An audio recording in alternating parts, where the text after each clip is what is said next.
વલસાડના કપડાના સુતારપાડામાં આજથી 3 દિવસીય ભાગવત કથાનો પ્રારંભ કરાયો છે। જગતગુરુ રામચંદ્રાચાર્ય નરેન્દ્રાચાર્યની એક પ્રેરણા અને આશીર્વાદ છે। શ્રી કથા જ્ઞાન યજ્ઞનું આયોજન કરવામાં આવ્યું હતું। સર્વાગ્રહી ભાગવત જ્ઞાન સાથે 3 દિવસીય કથા કાર્યક્રમ ગુજરાત, મહારાષ્ટ્ર અને દાદરાનગર હવેલીમાંથી લાખો લોકો ઉપસ્થિત રહ્યા છે।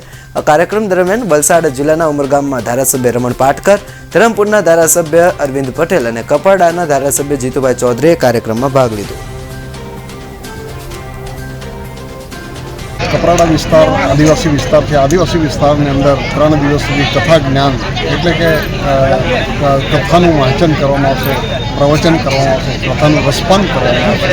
આ વિસ્તારના આદિવાસી સમાજના દરેક ભાઈઓ, બહેનો, વડીલો, ભાવિક ભક્તો, ખૂબ મોટી સંખ્યામાં મારી બહેનો આજે શોભાયાત્રાની અંદર સમગ્ર પરમ પૂજ્ય મા મંગલેશ્વર નરેન્દ્ર મુનિ મહારાજના પાદુકા સાથે અને એમના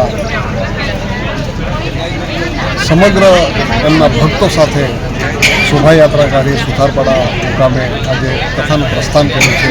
રોજ સવારે બપોર પછી 2 વાગ્યાથી 5 વાગ્યા સુધી કથા રહેશે અને કથાની અંદર દરેક આપણા સમાજના મહારાષ્ટ્રથી લઈને ગુજરાત સુધીના બધા જ લોકો આ કથાનો ભાગ લેશે।